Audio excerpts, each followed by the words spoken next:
دنیا کی تاریخ کا سب سے بڑا دن، یہ اتنا امپورٹنٹ دن تھا کہ اس دن سے پہلے مکہ میں صرف تھوڑے ہی لوگ مسلمان ہوئے تھے، لیکن اس دن کے بعد کچھ ہی سالوں میں 3 کانٹیننٹس پر مسلمانوں کی حکومت تھی اور مسلمان دنیا کی سب سے بڑی سپر پاور بن گئی تھی۔ سپر پاور بننے کے بعد اتنی بڑی امپائر کے مسلمانوں کو آرگنائز کرنے کے لیے حضرت عمر رضی اللہ تعالی عنہ اس وقت دنیا کے سب سے طاقتور بادشاہ، انہوں نے ایک اسلامک کیلنڈر بنایا، لیکن اب مسئلہ یہ تھا کہ اس کیلنڈر کا پہلا دن کون سا رکھا جائے، تو انہوں نے اس دن کو چنا جس پر اسلام کا سب سے بڑا امپیکٹ تھا، ہجرت، کیونکہ اس دن کے بعد اسلام کی تاریخ اینڈ ناٹ اونلی اسلام، پوری دنیا کی تاریخ ہمیشہ کے لیے بدل گئی۔ 12 سال تک رسول اللہ صلی اللہ علیہ وآلہ وسلم نے مکہ میں اسلام کی دعوت دی، لیکن 12 سال کے بعد بھی صرف تھوڑے ہی لوگ اسلام کی طرف آئے، لیکن یہ تھوڑے سے لوگ بھی مکہ کے کافروں سے برداشت نہیں ہو رہے تھے۔ تو جب انہوں نے دیکھا کہ رسول اللہ صلی اللہ علیہ وآلہ وسلم کے چچا ابو طالب وفات پا چکے ہیں اور اب مکہ میں رسول اللہ صلی اللہ علیہ وآلہ وسلم کو پروٹیکٹ کرنے والا کوئی بھی نہیں رہا، انہوں نے آخر اسلام کو ختم کرنے کا پلان بنایا، محمد صلی اللہ علیہ وآلہ وسلم کو شہید کرنے کا پلان۔ لیکن اس سب سے پہلے مکہ سے 400 کلومیٹر دور مدینہ کے 2 بڑے قبیلے اوس اور خزرج کے بہت سارے لوگ مسلمان ہو چکے تھے اور وہ آپ صلی اللہ علیہ وآلہ وسلم کو مدینہ اپنا لیڈر بنا کر لے کر جانا چاہتے تھے۔ تو ان میں سے 72 لوگوں نے مکہ آ کر آپ صلی اللہ علیہ وآلہ وسلم کو یہ آفر دی، جس کو آپ صلی اللہ علیہ وآلہ وسلم نے قبول فرمایا، جس کے بعد مکہ سے مسلمان آہستہ آہستہ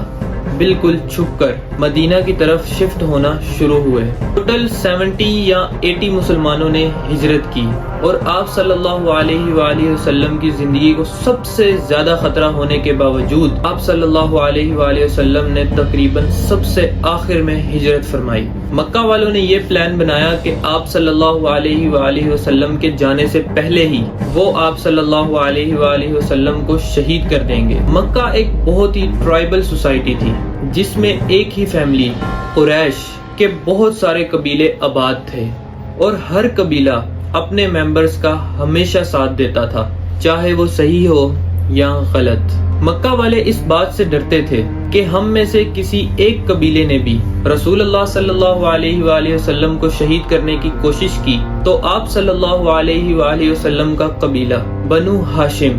جو مکہ کے سب سے بڑے اور اسٹرانگ قبیلوں میں سے تھا، وہ پھر اس قبیلے کو زندہ نہیں چھوڑے گا۔ تو آخر ابو جہل نے ایک پلان بنایا کہ اگر ایک قبیلہ رسول اللہ صلی اللہ علیہ وآلہ وسلم کو شہید نہیں کر سکتا تو ہم ایسا کرتے ہیں کہ سارے قبیلے مل کر آپ صلی اللہ علیہ وآلہ وسلم پر حملہ کرتے ہیں، جس کے بعد بنو ہاشم ہم سارے قبیلوں سے مل کر لڑنے کی کبھی بھی ہمت نہیں کرے گا اور اس طرح اسلام دنیا سے ختم ہو جائے گا۔ تو ہر قبیلے نے ایک جوان کو اس کام کے لیے سلیکٹ کیا اور بالکل چھپ کر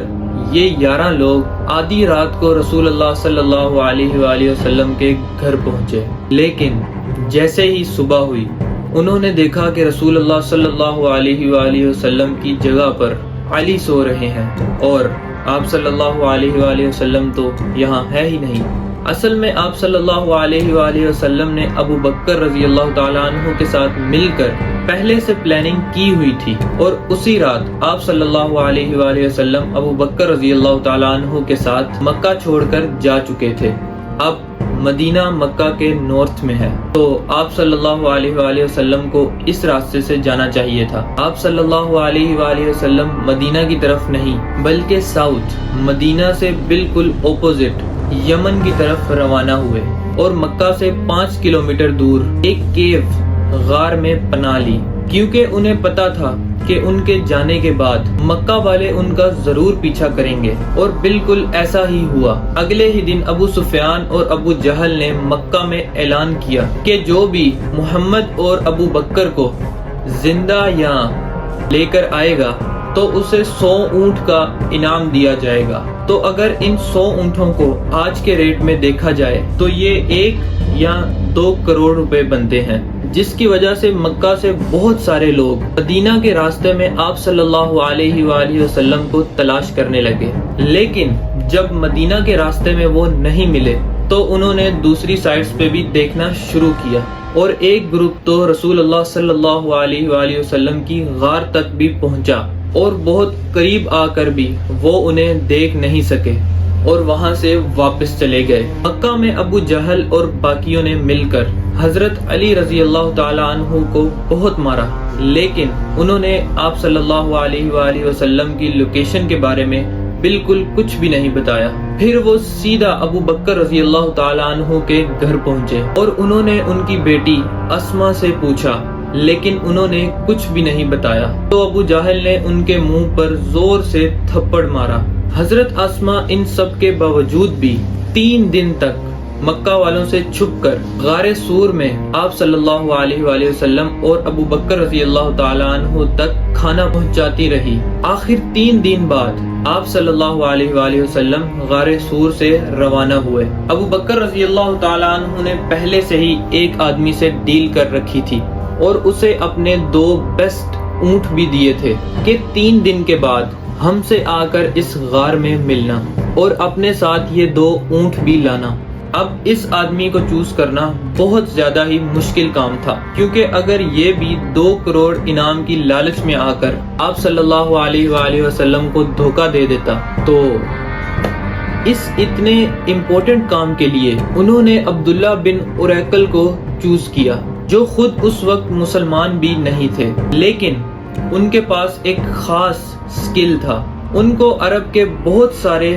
خفیہ راستوں کا پتہ تھا جس پر باقی عرب کبھی بھی نہیں جاتے تھے، اور آپ صلی اللہ علیہ وآلہ وسلم کو ایک ایسے ہی آدمی کی ضرورت تھی، کیونکہ اس وقت پورا عرب آپ صلی اللہ علیہ وآلہ وسلم کو ڈھونڈ رہا تھا۔ تو آپ صلی اللہ علیہ وآلہ وسلم نے اتنے امپورٹنٹ مشن کے لیے مسلمان ہونے پر نہیں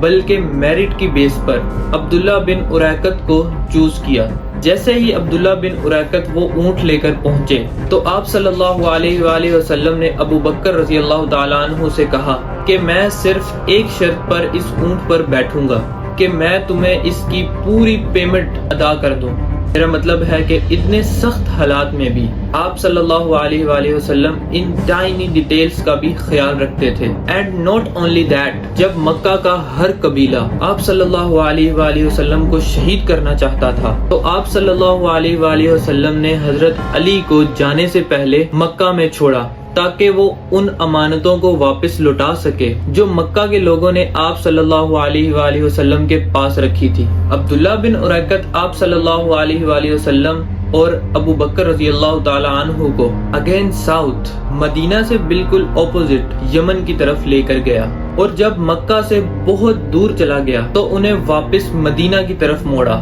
اور آپ صلی اللہ علیہ وآلہ وسلم کو سمندر کے بالکل قریب سے بالکل خفیہ راستوں پہ مدینہ کی طرف روانہ کیا۔ مدینہ پہنچنے سے پہلے آپ صلی اللہ علیہ وآلہ وسلم نے قبا کچھ دن قیام کیا اور آخر کچھ دن بعد مدینہ کی طرف روانہ ہوئے، اور اس دن مدینہ والوں نے آپ صلی اللہ علیہ وآلہ وسلم کا ایسا استقبال کیا جسے آج تک دنیا یاد رکھتی ہے۔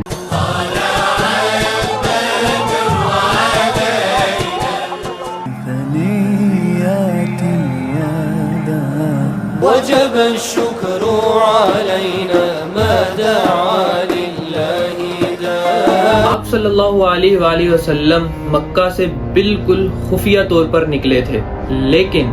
جیسے ہی وہ مدینہ کے قریب پہنچے مدینہ والوں نے ان کا استقبال بالکل ایک بادشاہ اور لیڈر کی طرح کیا۔ مدینہ میں ہر ایک کی خواہش تھی کہ آپ صلی اللہ علیہ وآلہ وسلم ان کے گھر میں رہیں، لیکن آپ صلی اللہ علیہ وآلہ وسلم نے یہ فیصلہ اپنے اونٹ کو کرنے دیا کہ جہاں بھی آپ صلی اللہ علیہ وآلہ وسلم کا اونٹ بیٹھے گا وہیں پر آپ صلی اللہ علیہ وآلہ وسلم رہیں گے۔